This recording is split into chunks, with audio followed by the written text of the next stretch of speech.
Assalamualaikum warahmatullahi wabarakatuh. Halo anak-anak, bagaimana kabarnya hari ini? Semoga sehat selalu ya.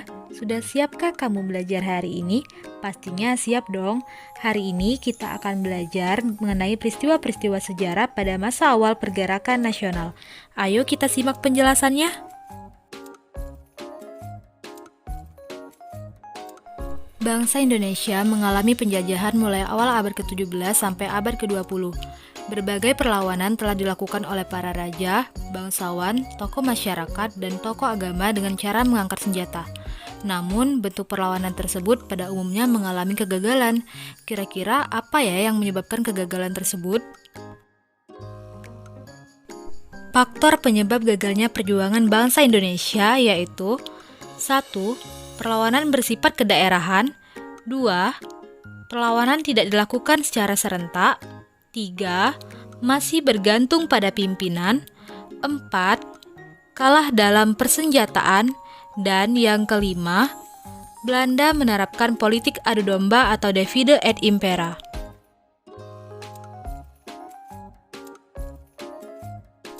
Berdasarkan pengalaman bangsa, kaum terpelajar yang muncul akibat adanya politik etis menginginkan perjuangan yang lebih modern.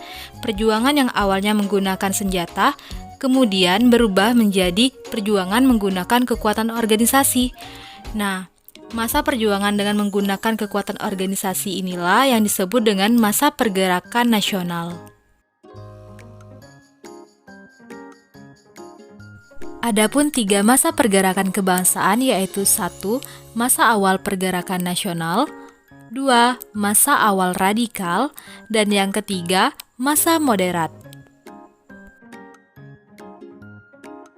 Yang pertama, masa awal pergerakan nasional yang terjadi pada tahun 1900-an. Pada masa ini lahir banyak organisasi pergerakan seperti Budi Utomo, Sarekat Islam, dan Indische Partij. Salah satu organisasi yang mempunyai pengaruh besar terhadap pergerakan nasional yaitu Budi Utomo.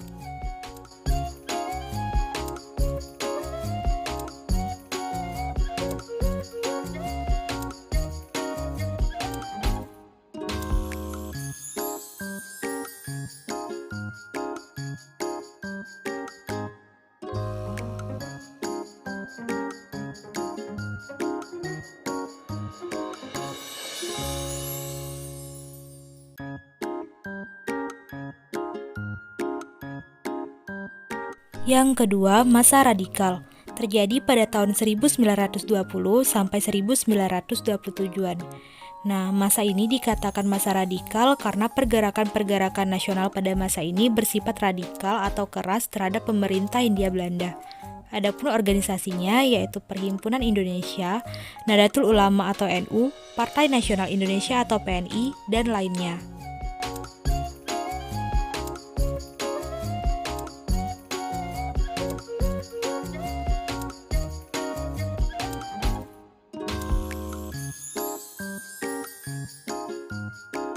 Yang ketiga, masa moderat, terjadi pada tahun 1930-an. Sejak tahun ini, organisasi-organisasi pergerakan Indonesia mengubah taktik perjuangannya. Mereka menggunakan taktik kooperatif atau bekerja sama dengan pemerintah Hindia Belanda. Organisasi-organisasi yang berhaluan moderat seperti Parindra dan GAPI.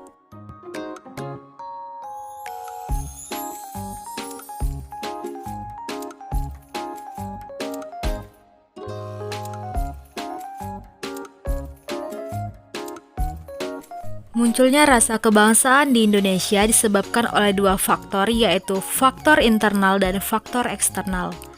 Adapun faktor internal munculnya rasa kebangsaan di Indonesia yaitu kenangan kejayaan masa lalu pada masa kerajaan, perilaku Belanda yang menyengsarakan rakyat Indonesia sehingga menimbulkan rasa senasib sepenanggungan rakyat Indonesia, lahirnya kaum terpelajar, lahirnya kelompok terpelajar Islam, serta lahir dan munculnya semangat persamaan derajat pada masyarakat Indonesia.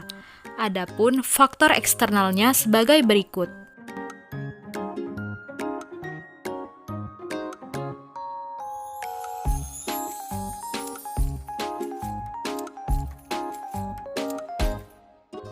Perkembangan masyarakat Indonesia pada masa munculnya rasa kebangsaan terjadi di berbagai bidang kehidupan, di antaranya sebagai berikut.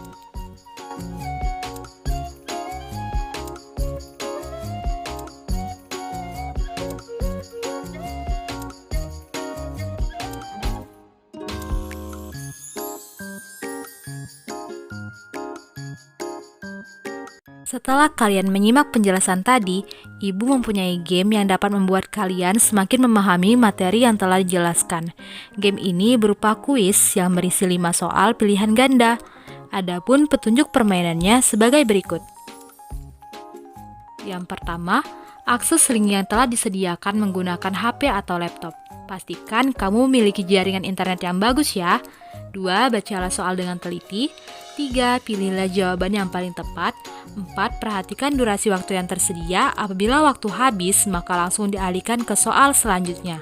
5. Ketika kuis sudah selesai, klik leaderboard dan ketik namamu, lalu enter. Skormu akan terlihat di leaderboard dan permainan pun selesai.